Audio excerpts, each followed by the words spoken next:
الله الرحمن الرحيم. السلام عليكم ورحمة الله وبركاته. كي دايرين؟ لاباس عليكم؟ طبعا كما كتسمعوا اول مره نبين صوتي في القناه. وبالنسبه لسبب غيابي حيت كنت مريضه، كان يلا بديت ديك الوصفات وكنت مرضت بفيروس كورونا وما كانش عندي الوقت نصور. وان شاء الله بغيتكم تشوفوا الوصفه ديالي اليوم وتشجعوني وان شاء الله تعجبكم الوصفه. ونبداو على بركه الله. في البدايه كنبداو نبخروا الخضره في الكسكاس، ومن بعد كنبداو نسوطو فيها في المقله كل وحده بوحدها ان شاء الله بالزبده.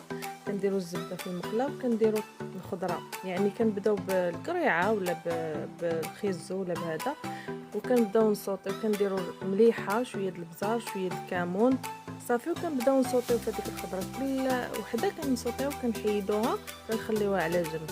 كنكملوا عاوتاني كنبداو ودابا ان شاء الله كنديروا الكوكوط. كنديروا فيها كوكوط ولا طنجره ولا اي حاجه، كنديروا فيها البصله، كنديروا فيها شويه الزيت، شويه ديال الزيت وبصيله، وشويه ديال الفلفله حمراء صغيره كنقطعوها صغيره، وكنديروا شويه ديال المليحه وشويه ديال البزار وكنوره ديال هذا ديال البقري. كنبداو نشحروا في هذيك البصيله وداك الشيء، شويه كنشحروها كنكونوا دايرين الماء يطيب. ملي كتبدا تشحر لينا ديك البصيله كنخويو على داك كنديروا يا ربي كنخويو الرز وكنشحروه حتى هو في هذاك الشيء. كنشحروه مزيان مع ديك البصيله والفلفله وشويه د الملحه وشويه د البزار وكنوره. كنشحروا داك الشيء نديوه نجيبوه، كنديروا نخويو عليه الماء طايب فوق الرز، بحال ملي كنبغيو نطيبوا الكبسه ولا هذا كنديروا الماء طايب فوق الرز صافي. كنخليوه يغلي، كنسدوا عليه كنقصوا عليه على اخر حتى كيطيب. فديك الشيء كيجي مع داك الشيء كيجي معلك مع ديك البصيله وديك الفلفله وداك الشيء.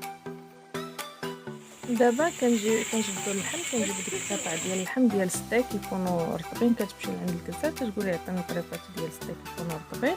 كنديروا في المقيله شويه د الزيت وكنديروا فوق منهم ديك اللحيمات، كنكونوا ندهنوا نرشوهم بمليحه.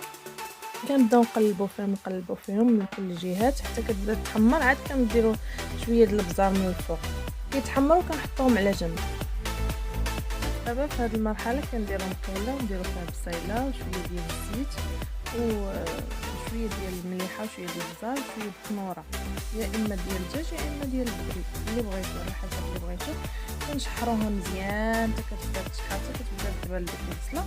كنخويو فوق منها داك الشامبينيون. كان عندكم الشامبينيون يعني طري كديروه او كديروه خمنه، كان عندكم ديال العلب كديروه، المهم اللي كان موجود تشحروه مزيان حتى كيتعلق داك الشيء وكتحيدوه وتخليوه على جنب. وملي كنكملوا داك التشحار كنديروا فوق منه القشده الطريه اللي كتكون سائله خفيفه، وكنبداو كنديروها نحركوا داك الشيء حتى كتبدا تغلي مزيان ديك القشده الطريه صافي. كنخليوه على جنب.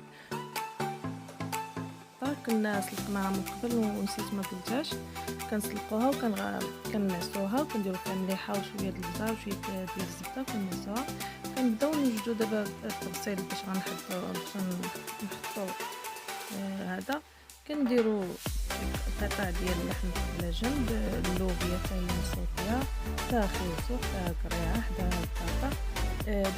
داك الرز، بالنسبه لداك الرز اللي كنا درنا في الكوكوط كنحيدو كنديروا زليفه، كنشدوا زليفه كنديروها في وسط التبصيل فين غنحطوا داكشي. كنديروا ديك الزليفه وصافي. كنديروا كما قلت في الاول الحيمات، شويه ديال اللوبيا، شويه الكازو، كنصفوا داكشي وكنزوقوه. ولا الصوص اللي كنا درنا اللي فيه الشامبينيون داكشي كنديروه حتى هو على جنب. وبصحه وراحه. دي وصفتنا اليوم، ان شاء الله تنال اعجابكم. كنتمنى ديروا لايك وديروا تفعيل الجرس واشتراك، وشكرا.